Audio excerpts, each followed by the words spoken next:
معصوم کے ذریعے ملنے والے مثبت نتائج اور الطاف و اکرام کا دوسرا حصہ خود بندگان خدا اور افراد امت کی سعی و کاوش اور جہد و کوشش کے ذریعے حاصل کیا جا سکتا ہے۔ ازرو شریعت اسلامی ملت مسلمہ کا فریضہ ہے کہ امام حق کی شناخت کے بعد اس کے پرچم تلے متحد و منضبط ہو کر نظام حق کا قیام عمل میں لائیں، باطل اور اس کے پیروکاروں کے دست و بازو قطع کر دیں اور انہیں مسند اقتدار چھوڑنے پر مجبور کر دیں۔ یہی ایک صورت ہے کہ انسانیت دنیا و آخرت میں صلاح و فلاح سے ہمکنار ہو سکتی ہے اور الطاف و اکرام الہی کا حصول اسی راہ سے ممکن ہے۔ بصورت دیگر اگر بندگان خدا نے اپنے امام حق کی معرفت و شناخت حاصل نہ کی تو جس حدیث کو اس گفتگو کا عنوان قرار دیا گیا ہے اس کے مطابق جو شخص بھی امام زمانہ کی معرفت کے بغیر مر جائے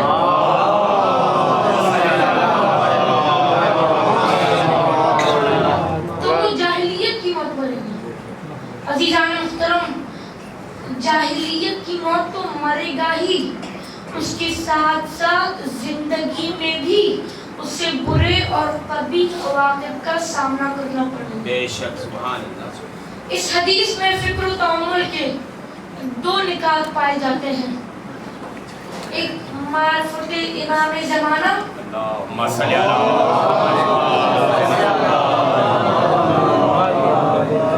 اور دوسری معرفت امام زمانہ نہ ہونے کی صورت میں جاہلیت کی موت۔ بے شک، بے شک، سبحان اللہ۔ عزیزان محترم، آئیے معرفت امام پر گفتگو کرنے سے پہلے جہالت کے کچھ مفہوم پر بات کرتے ہیں۔ اور جہالت، جیسا کہ عام طور پر یہ خیال کیا جاتا ہے اور لفظ جہالت کے سنتے ہی ایک مرد مسلمان کے ذہن میں زمانہ قبل از اسلام نمودار ہو جاتا ہے، جبکہ قرآن کریم اور احادیث ائمہ کی اصطلاح کی روشنی میں جہالت کسی خاص زمانے اور خاص خطے سے مخصوص نہیں، بلکہ قبل از اسلام عرب کا وہ معاشرہ جن قبیح عادات سے متصف تھا، وہ جس زمانے اور جس معاشرے میں کبھی بھی پائے جائیں گی اس پر جہالت کا اطلاق ہوگا۔ لہذا اگر آج کا معاشرہ بھی ان صفات کا حامل ہو تو وہ بھی جاہل معاشرے کی صف میں شامل کیا جائے گا۔ عزیزان محترم، اب سوچنے کی یہ بات ہے کہ عرب کا وہ معاشرہ جو فصاحت و بلاغت زبان کا حامل تھا، دوسری اقوام کو اجمی یعنی گونگے کہتا تھا، فن حرب و ضرب میں ممتاز، غیرت و حمیت قومی کا منفرد انداز، دین ابراہیمی کے آثار موجود تھے،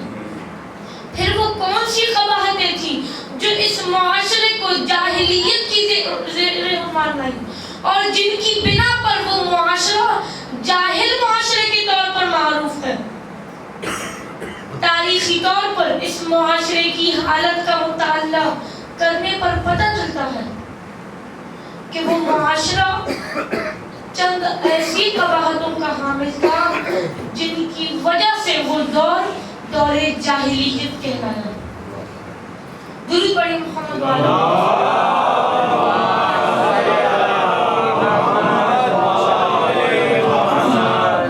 عزیزان محترم، ان قباحتوں میں سب سے پہلی یہ کہ اس زمانے میں معاشرے پر حاکم قوانین، یعنی جن قوانین کی ان پر حکومت تھی، وہ خود انسانوں کے ساختہ اور پرداختہ تھے اور متنازع امور پر ان کے فیصلے سرداروں اور سربراہ وہ شخص شخصیات کی ہوا و ہوس اور ذاتی خواہشات پر مبنی ہوا کرتے تھے۔ دوسری قباحت یہ کہ اس زمانے میں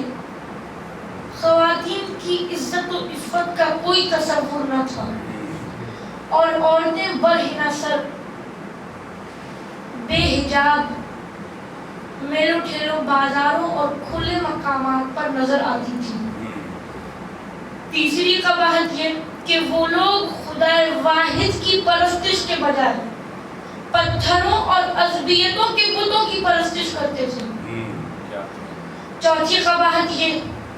کہ انسانی اقدار پر قومی اور علاقائی تعصب کا غلبہ تھا اور احترام آدمیت فقط قوم و قبیلے کے لیے مختص تھا۔ اور پانچویں قباحت یہ کہ جس نے ترقی اور تبدیلی کا ہر راستہ مسدود کر دیا تھا، بند کر دیا تھا، وہ تھا سطحی انداز فکر۔ یہ سطحی انداز فکر ہے کیا چیز جس نے ترقی اور تبدیلی کا ہر راستہ بند کر دیا تھا؟ چونکہ اس سطحی انداز فکر نے اس دور میں بھی نقصان پہنچایا تھا اور آج بھی سطحی انداز فکر شعور و بلند فکری اور وسعت نظری کے تمام محل مسمار کر رہا ہے، اقلیتوں کو فروغ دے رہا ہے، امت مسلمہ کے تمام مسالک کے درمیان دوریاں پیدا کر رہا ہے اور لا الہ الا اللہ کہنے والوں کو ایک دوسرے سے متنفر کر رہا ہے۔ اور زیر گفتگو عنوان معرفت امام زمانہ کا بھی یہی تقاضا ہے۔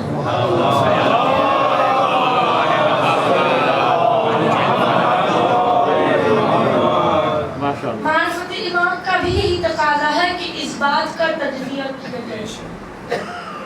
عزیزان محترم، سطحی گو عربی زبان کا لفظ ہے مگر عام فہم ہے، ہر کوئی اس کے مفہوم و معنی سے باخبر ہے۔ انگلش میں اس کو سرفیس کہتے ہیں۔ یہ کرۂ ارض جس پر میں ہوں اور آپ تشریف رکھتے ہیں، یہ زمین کی سطح ہے۔ عزیزان محترم، میں کوئی سائنسی یعنی سائنٹیفک گفتگو نہیں کرنا چاہتا ہوں اور ارضیات کے سلسلے میں کوئی معلومات پیش کرنا نہیں چاہتا۔ مجھے تو صرف لفظ سطح کے استعمال کے مفہومی پہلو پر توجہات کو مرکوز کرنا ہے تاکہ اپنے مقصود کی طرف نہایت وضاحت کے ساتھ بڑھ سکوں۔ درود پڑھیں محمد۔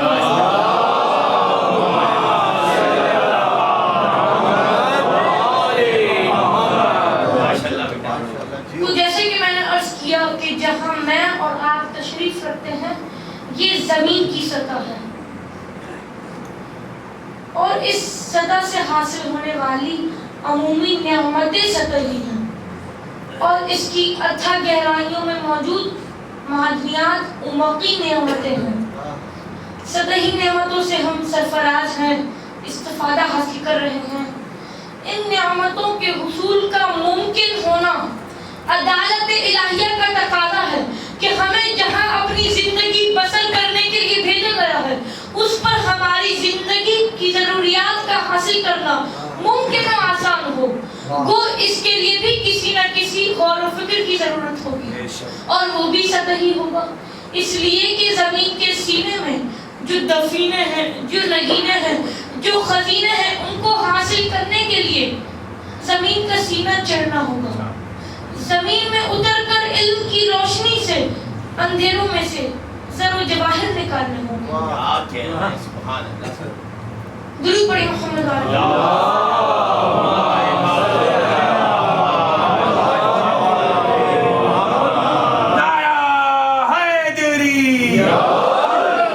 محمد وآل محمد بلند تر صلوات۔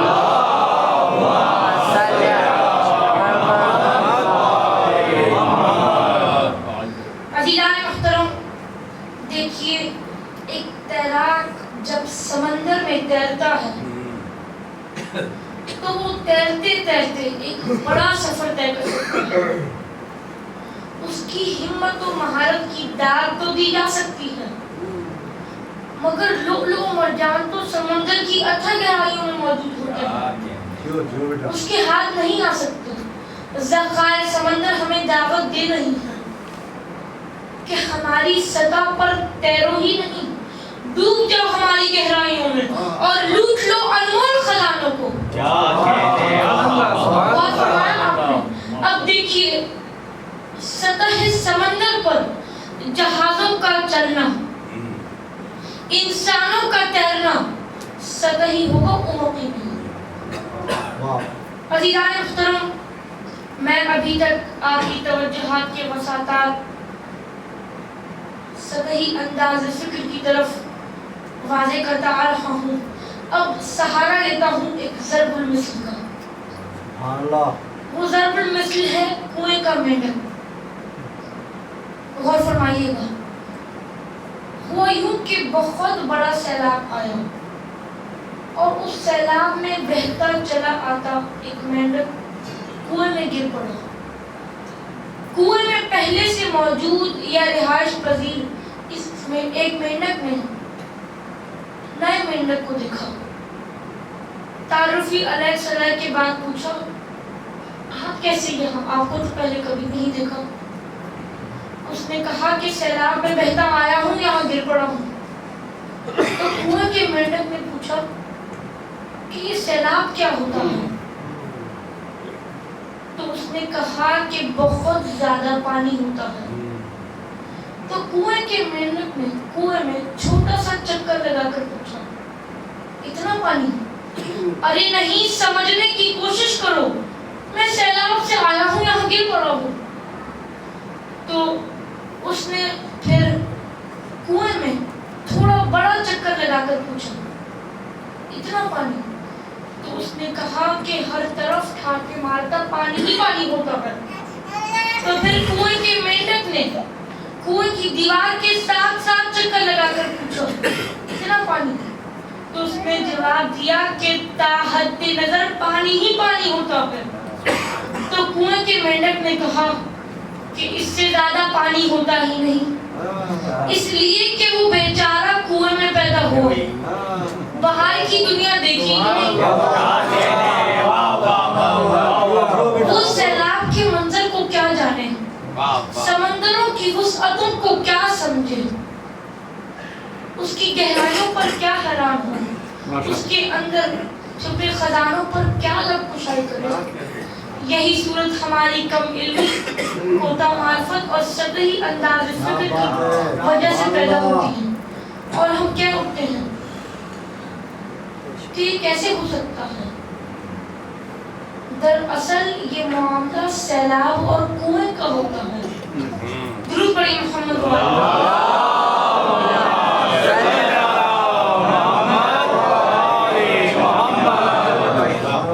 عزیزان محترم، آئیے اب دور جاہلیت کی سطحی انداز فکر کی طرف۔ یہ انداز فکر مروجہ قبائلی طرز زندگی، بود و باش اور مقامی ثقافت پر استوار تھا۔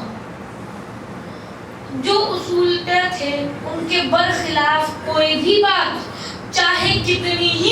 مسلمہ اصولوں پر مبنی ہوتی یا عقل و منطق کے مطابق ہوتی، ان کے لیے قابل قبول نہیں۔ وہ اس سطحی انداز فکر کو ہی کافی سمجھتے تھے۔ اگر وہ سطحی انداز فکر انہیں قتل و غارت گری کی اجازت دیتا تو وہ قتل و غارت گری کرتے، اگر لوٹ مار کو جائز قرار دیتا تو وہ لوٹ مار کرتے، اگر بیٹیوں کو زندہ دفن کرنے کو کہتا تو وہ کر دیتے تھے اور اسی کو عزت سمجھتے تھے۔ دانش و بینش و علم و حکمت و آگہی و ادراک سے اپنی راہ و روش و رسم و رواج کی صحت و آفیدیت کی تصدیق نہیں کرتے تھے۔ کوئی عالمگیر مسلمہ اصول یہ نظام انہیں تابع نہیں کر رہا تھا۔ ایسے معاشرے میں تمام خداؤں کی نفی کر کے لا الہ الا اللہ کی آواز بلند کرنا اور ان کو ماننے کی دعوت دینا کتنا مشکل امر تھا۔ عزیزان محترم، درود پڑھیں محمد۔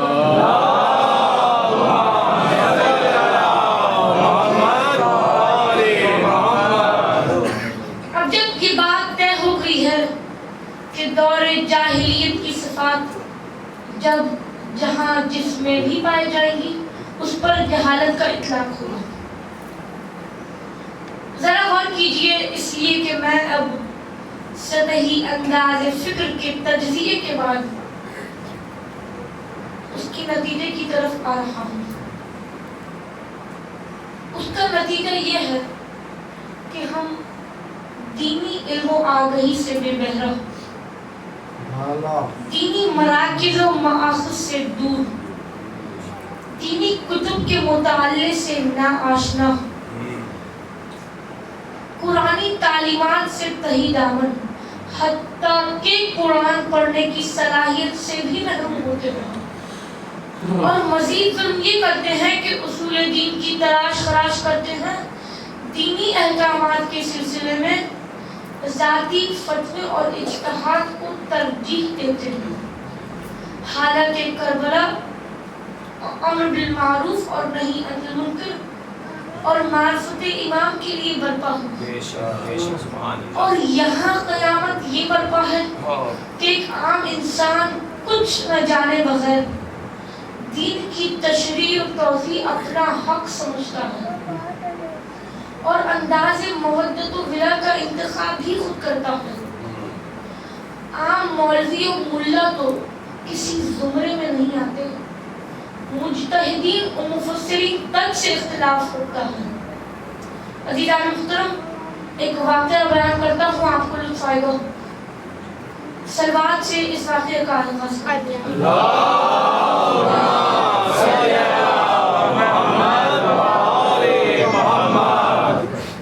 ایک مقام پر نماز جماعت کے احکام بیان کرتے ہوئے ایک مولوی صاحب نے فرمایا کہ نماز جماعت میں مقتدی یعنی باجماعت نماز میں شامل نمازی کو سورہ الحمد اور دوسری سورہ کی تلاوت جو الحمد کے بعد پڑھا جاتا ہے نہیں کرنا چاہیے۔ اختتام درس پر ایک تقریباً 35 سالہ شخص نے معترض انداز میں ایک باخبر مومن سے پوچھا کہ ہم نے تو یہ مسئلہ پہلی بار سنا ہے، تو دوسرے نے جواب دیا کہ مسئلہ پہلی بار نہیں سنا، آپ نے مسائل ہی پہلی بار سنے ہیں، اس لیے کہ نماز کے احکام میں باجماعت نماز کے احکام بتائے ہی جاتے ہیں، پہلی بار ہر مسئلہ سننے پر حیران کون ہوتا ہے؟ درود پڑھیے محمد والے۔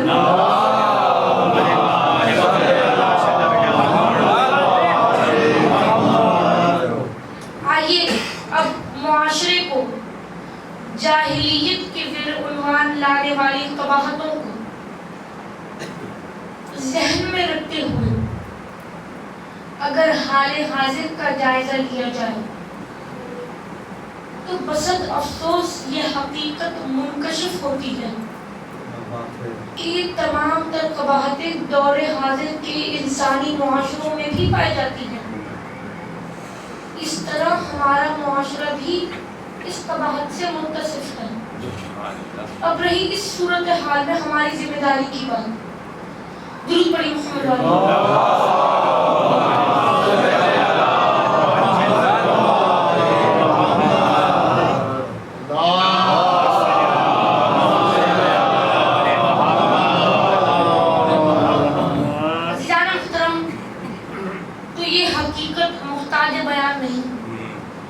کہ ہر معاشرے میں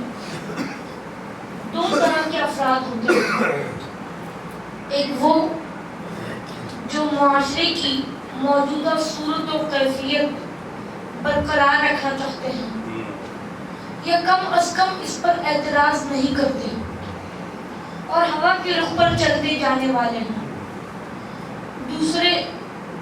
معاشرے کی موجودہ روش سے بیزار اس کو تبدیل کرنے خواہاں افراد۔ عزیزان محترم، اب ہمیں اپنی شخصیت کا جائزہ لینا ہوگا کہ ہم ان دو گروہوں میں سے کون سے گروہ سے وابستہ ہیں۔ اگر ہم پہلے گروہ سے وابستہ ہیں جو کسی تبدیلی کا خواہاں نہیں ہے اور ہوا کے رخ پر چلتے جانا پسند کرتا ہے، تو خواہ ہم کتنے ہی عالم و فاضل پڑھے لکھے ہی کیوں نہ ہو، ہمارا شمار جہلا یعنی جاہلوں میں ہوگا۔ اور اگر ہماری وابستگی دوسری گروہ سے ہے جو بیان کردہ قباحت سے بیزار معاشرے میں تبدیلی چاہتا ہے، تو ہماری تعلیمی و علمی استعداد خواہ کچھ ہی ہو، ہم از روح دین و شریعت جاہلوں کی صف میں شامل نہیں۔ درود پڑھیں محمد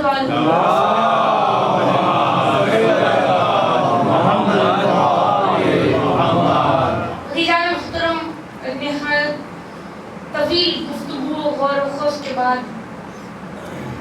ہم اس نتیجے پر پہنچے ہیں کہ سطحی انداز فکر انسانوں کے بنائے ہوئے قوانین، ذاتی خواہشات و ہوا و ہوس پر مبنی فیصلے، عورتوں کی بے پردگی و آزادی، اللہ کے بجائے ازدیتوں کے بتوں کی پرستش، انسانی اقدار پر قومی اور علاقائی تعصب، یہ وہ قباحتیں ہیں، یہ وہ عوامل ہیں جو معرفت امام کے راستوں کو بند کرتی ہیں، معرفت امام میں رکاوٹ بنتی ہے۔ عزیزان محترم، ابھی میں نے جن قباحتوں کا ذکر کیا، سرکار نبوت صلی اللہ علیہ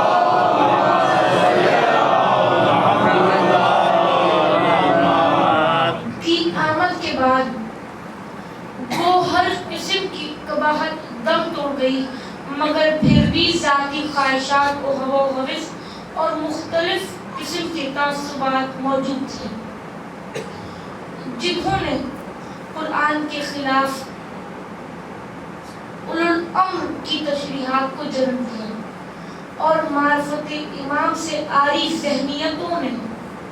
کربلا برپا ہونے کا ماحول پیدا کیا، اور زہرا کا گھرانہ دین پر قربان ہو گیا۔ اللہ تعالیٰ نے امام مظلوم سرکار نبوت کے جانے کے بعد اہل بیت پر مصائب کی بہار ڈولی۔ تاریخ گواہ ہے کہ لوگوں نے سیدہ کونین سلام اللہ علیہا کو دربار میں کھڑے دیکھا، گھر گھر جا کر بابا کے فرامین دہراتے سنا، اور یہ بھی کہتے سنا، بابا آپ کے بعد مجھ پر اتنی مصیبتیں پڑی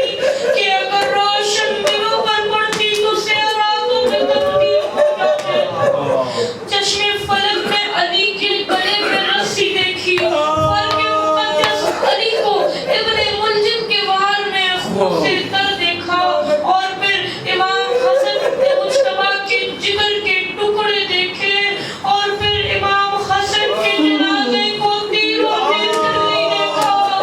اب مولا حسین گلدستے پنجتن پاک کی آخری گلی اور خون رسول امت کے درمیان موجود ہے۔ یزید نے حسین علیہ السلام سے بیعت طلب کر لی، یعنی یزیدیت نے حسینیت سے اپنے حق ہونے کی تصدیق چاہی،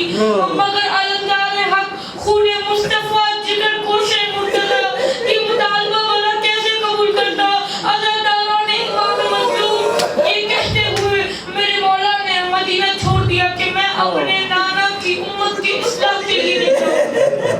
عزاداروں نے امام مظلوم اصلاح امت کے اس عظیم کام میں مولا حسین کے شیرباغ کا ننھا علی اصغر کو مبلغ اسلام ہے، جس نے اپنے ننھے گلے کی ننھی خون کی داروں سے ہڑبڑا کے بھی پر لا الہ الا اللہ لکھ کر بیعت کے مطالبے کی جرأت کو ہمیشہ کے لیے چھین لیا۔ عزاداروں نے امام مظلوم میرے مولا کی فوج کے 2 سپہ سالار ہیں، مردوں میں ابو الفضل عباس سپہ سالار اور مخدرات عصمت و طہارت کی سپہ سالار اللہ کے شیر کی شیر دل بیٹی زینب۔ جب میں نے کہا شیر دل بیٹی زینب تو کربلا کا میدان، شام غریبہ کوفے تک کا سفر، شام کا بازار دربار اور خیر خانہ، یہ سب مناظر میری آنکھوں کے سامنے گھومنے لگے۔ ہمارا سلام ہو علی کی بیٹی اور حسین کی شیر دل بہن پر۔ عزاداروں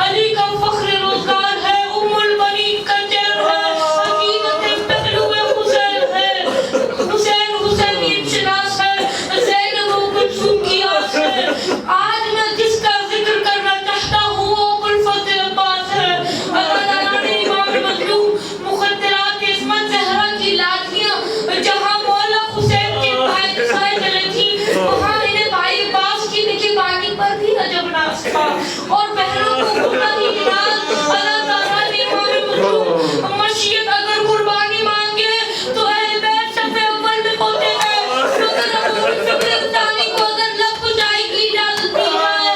زبیرہ کی بیٹیوں کی تصور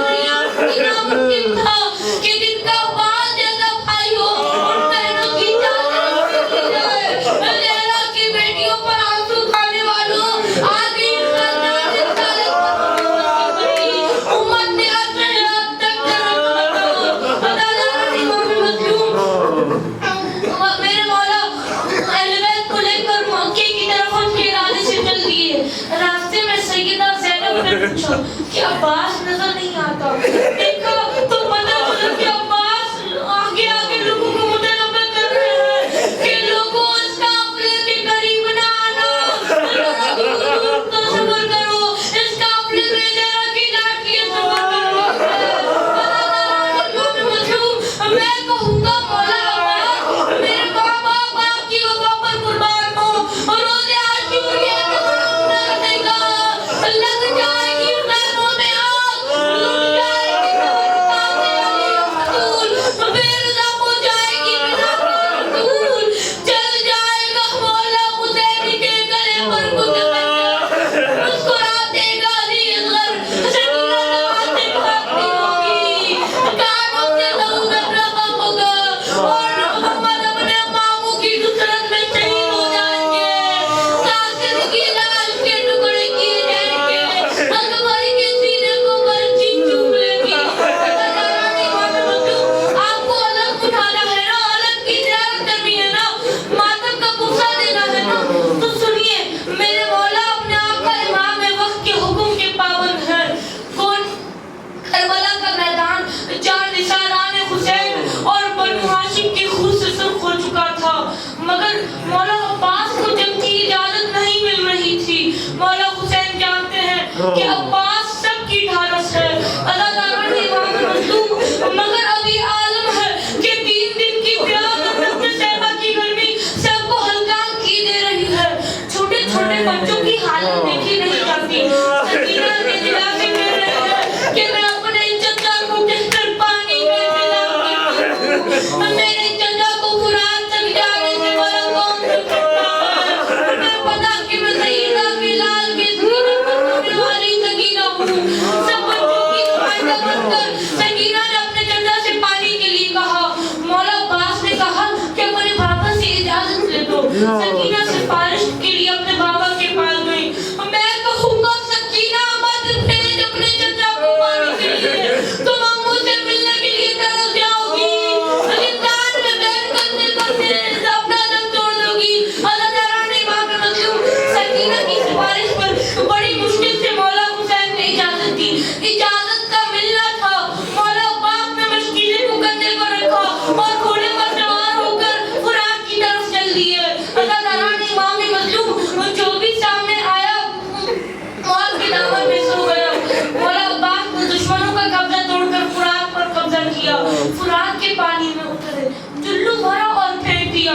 شاید کہہ رہے ہوں کہ اس دریا کی بات کرتے ہو جسے عباس اپنے چلے کو ٹھانے کر گئے مشکیلہ برہ کندھے پر ڈالا اور گھوڑے پر سوار ہو کر خیموں کی طرف چل دیے دشمنوں نے تیروں کی بوچھار شروع کر دی تیر ان کے جسم میں پیدا ہو رہے ہیں اور مولا مشکیلے کی حفاظت کرنے پڑ رہے ہیں کہ اتنے میں مشکیلے والی چالے پر نظر کا وقت ہوا وہ والا چالہ کٹ گیا تو مشکیلے کو دوسرے چالے پر لیا جب وہ کٹا تو مشکیلے کو دانتوں میں دبا دیا میرے تیر آیا مشکیلے میں لگا اور گھٹ کا وار سر مبارک پر مشکیلے سے پانی بہ گیا اور چلتے بہنے والے خون آنکھوں کو بند کر دیا